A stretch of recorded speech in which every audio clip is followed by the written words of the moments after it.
The Heinkel S3B turbojet is the world's first operational jet engine. It was developed by Hans von Ohain for the German aircraft company Heinkel in 1936. Its first use in the air was on August 27, 1939.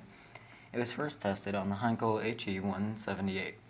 The S3B was a centrifugal flow engine, meaning that it was mounted on the fuselage of the plane instead of on the wings.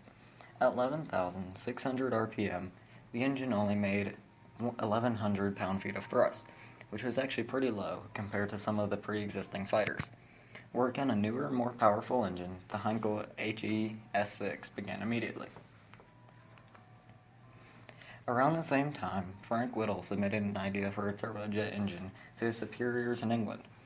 Whittle created his first running engine in 1937, 1 year later than the Germans. However, his first engine would not stop when its fuel supply was shut off. Apparently, fuel had leaked and pooled in the engine. The engine continued to accelerate until all of the leaked fuel had burnt off.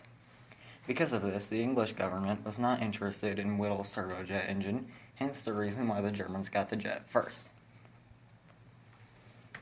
During September of 1939, 1 month after the HE-178 would fly, the Germans invaded Poland with Blitzkrieg, or lightning war, tactics. This is the catalyst event that started the Second World War. And in December of that same year, the Soviets bombed Helsinki, Finland, in what is known as the Winter War. At this time, the entire world was on the brink of war. A year later, the German Luftwaffe would lead bombing raids on London, called the Battle of Britain. And it wasn't until 1941 when the U.S. would get involved after a surprise Japanese attack on Pearl Harbor. Now World War II was in full swing. Heinkel's revolutionary S3B engine paved the way for the Junkers Jumo 004 turbojet, which powered the legendary Messerschmitt Me-262. The Jumo engine was the world's first production turbojet in operation. The Jumo 004 made almost 2,000 pound-feet of thrust at 8,700 RPM, making it much more powerful than the previous turbojet engines. This engine was cheaper and easier to maintain than the competing BMW 003, leading to its popularity among aircraft manufacturers.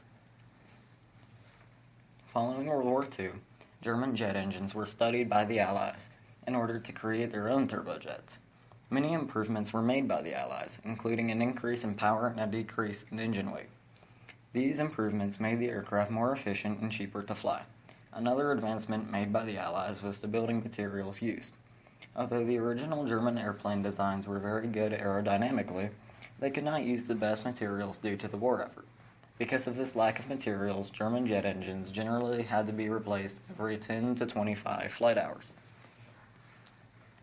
In the 1950s, British jet engines were manufactured in the United States, and some were sold to the Soviet Union. Both countries reverse-engineered the British engines and eventually developed their own.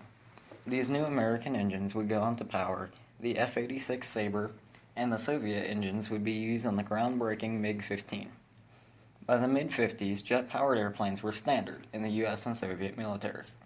Since the 1950s, the jet engine has progressed greatly. Although it started with military service, jets can be found almost everywhere. In the 1960s, commercial airplanes like the Boeing 737 really started to take advantage of the efficiency and speed offered by these state-of-the-art engines. Jets really took off with the commercial market and have been used in numerous different aircraft from around the world. Now almost every commercial aircraft in the world uses jet engines. And without these marvels of technology, our lives would not have been the same.